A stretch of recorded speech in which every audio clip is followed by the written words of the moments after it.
E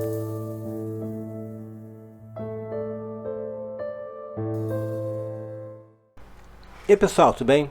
Nesse terceiro encontro vamos falar um pouco sobre o ChatGPT no processo educacional. Para quem não viu, temos dois vídeos anteriores, um explicando o que é o ChatGPT e outro explicando um pouco como usar o ChatGPT na educação básica. Hoje vamos falar um pouco sobre a graduação, tá? Então nós sabemos que na graduação, né, o aluno depois de formado vai fazer uma universidade, os que conseguem, né, no Brasil, dentro da nossa realidade social.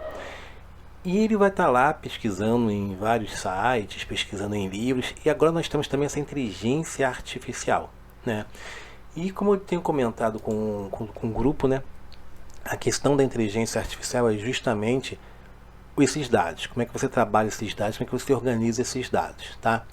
Então na graduação nós temos várias teorias. Então vamos supor que eu estou num curso de pedagogia, né, e quero saber quem foi Freire. Então lá, quem foi Paulo Freire? E aí o ChatGPT ele vai pesquisar lá, me falar, me dar um resumo sobre o Freire. E como eu venho debatendo na tecla, né, a questão principal é de onde vêm esses dados? Ele pegou isso em algum arquivo, em algum site, mas será que está certo? Será que está tudo sempre ok? Né? Então essa é a questão que a gente tem que pensar para a gente não viver justamente, né, a questão do monopólio dos dados, o monopólio da fala, né? Então a questão do congresso, principalmente, né, para os estudantes, é importante para você poder viver pontos de vistas diferentes. E aqui está ele, né, falando ali. Eu posso perguntar assim, ó, qual a principal teoria de Freire? E aí, claro que quando a gente pensa nisso aqui para um aluno poder estudar na graduação, é maravilhoso, né? Que aqui ele está me dando um resumo. Eu tenho um livro lá, né? Claro que a gente sabe que ler o livro nunca não vai substituir esses resumos, mas o aluno pode ter uma visão bem resumida, por exemplo, ali que ele está falando da pedagogia do oprimido, né? Que o aluno pode ter aí acesso, né? Pelos sites, comprando os livros, e-book e tudo mais. Né? Mas aqui ele pode ter um resumo bem interessante da obra do Freire. Ele pode perguntar, ó, qual o melhor livro de Freire para eu ler e entender sobre educação? Como eu falei com o pessoal, a gente pode pensar no chat GPT como aquele irmão mais velho, que, né, o professor, que está ali para tirar as dúvidas, né? Então aqui ele me falou um pouco sobre a pedagogia do oprimido, né? Se concentra na educação popular, que é uma abordagem de educação que visa democratizar o acesso ao conhecimento. Então tu vê que ele fez uma tema meio simples, né? Então eu vou perguntar assim, qual o melhor livro dele para poder entender essas teorias, né? Ou concepções, né? Como a gente prefere, do Paulo Freire. E aqui vai dizer que existem vários livros, no entanto, mais popular que o seu Pedagogia do Oprimido, né? E tudo mais. E assim vai. E eu posso pedir para ele assim, ó, pode me fazer um resumo da teoria do oprimido?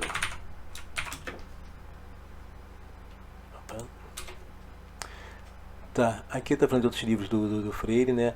Essa pedagogia da autonomia é muito legal, para quem não conhece. E aqui, eu posso fazer um resumo da teoria do oprimido? E ele vai pegar e vai fazer um resumo também, então, dessa teoria. Né, desse livro, desculpa. Então, olha que interessante. Então, esse para graduação é muito interessante, né, no curso de pedagogia. Nada substitui a leitura do livro, como eu estou falando, e eu acho que é importante, mas também, de repente, o aluno está ali, ele quer só fazer um resumo, só compreender. Isso aqui pode ser uma coisa para chamar a atenção do aluno, para depois ler o livro, ou pegar outras concepções, ou pegar outros artigos que vão debater a pedagogia do oprimido, né? E eu posso fazer o seguinte, olha só que interessante. Como eu relaciono Freire à metodologia ativa? E aí eu posso brincar justamente isso, né? Como é que eu vou relacionar o Paulo Freire e metodologias ativas? E aqui está fazendo um resumo do livro, né? Eu não sei onde ele pegou esse resumo. E eu posso pensar e achar que esse resumo aqui, né? Ó, aqui Freire argumenta. Será que isso aqui é um plágio? Será que eu consigo pegar isso aqui como uma questão de plágio? Então eu vou vir aqui, olha, no Google,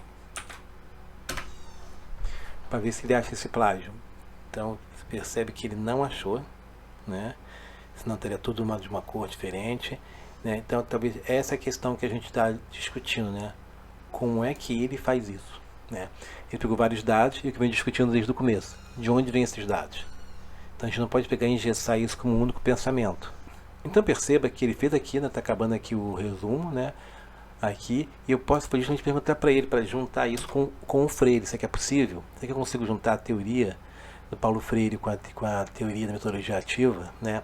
E o nosso grupo de pesquisa, né, discute que o Paulo Freire trabalhava com metodologia ativa já há muito tempo, que era justamente o aluno centrado no conhecimento, o aluno fazendo isso. E aqui o chat, né, ele está pesquisando e colocando justamente essas questões. Ó. Freire acreditava que a educação deveria ser um processo dialógico, em que o educador e o educando compartilhem. E aí ele vai fazendo, e eu posso pegar isso aqui e utilizar aí no meu trabalho. Se eu fosse um aluno de graduação, por exemplo, de pegar isso, esse resumo do oprimido aí, colocar no PowerPoint e explicar. E também poderia pegar isso aqui que Freire acreditava que a educação deveria ser um processo dialógico. O que é processo dialógico, segundo Freire? E vai me tirando essas dúvidas passo a passo. Eu não posso pensar que esse chat GPT ou essa inteligência artificial vai ficar no lugar do professor. Eu posso pensar que ela vai potencializar o meu aluno para conhecer melhor várias teorias. Então, de repente, um aluno que de repente não vai ler o livro da teoria a pedagogia do oprimido, mas ele lê esse resumo, ele vai entender um pouco do Freire, ele vai pesquisar um pouco sobre o que é essa relação dialógica que o Freire tanto fala, e ele vai então chegar num debate na sala de aula, falar que leu o resumo, até pode apresentar esse resumo aqui no PowerPoint, discutir com o professor sobre essa questão dialógica, como é que é isso hoje com as metodologias ativas, e ele vai então dialogando com o professor e crescendo também. Então a gente não pode pensar que ele vai substituir o professor, porque o professor tem outras informações que vai estar justamente auxiliando esse aluno para que ele compreenda melhor aquelas ações que ele tem que fazer na prática, né? Então aqui, olha, ele fez a relação.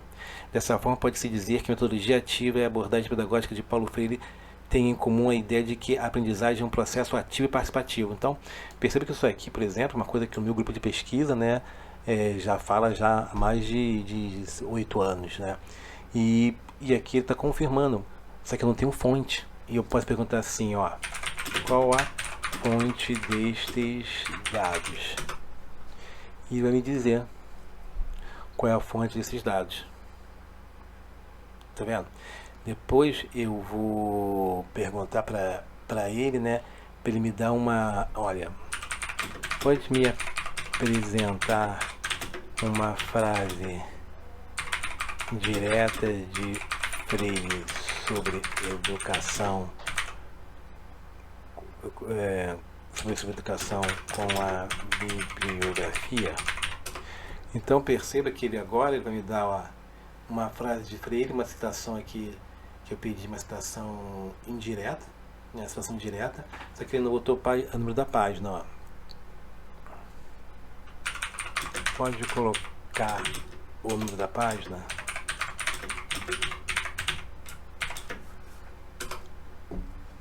Porque por exemplo, no artigo eu teria que colocar.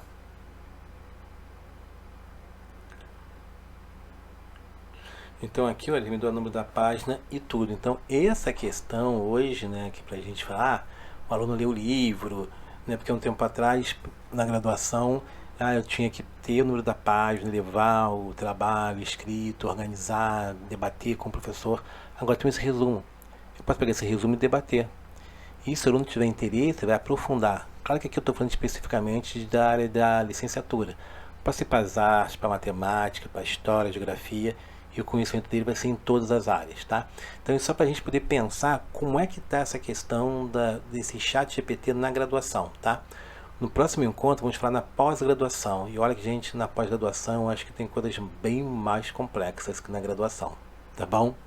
Até lá!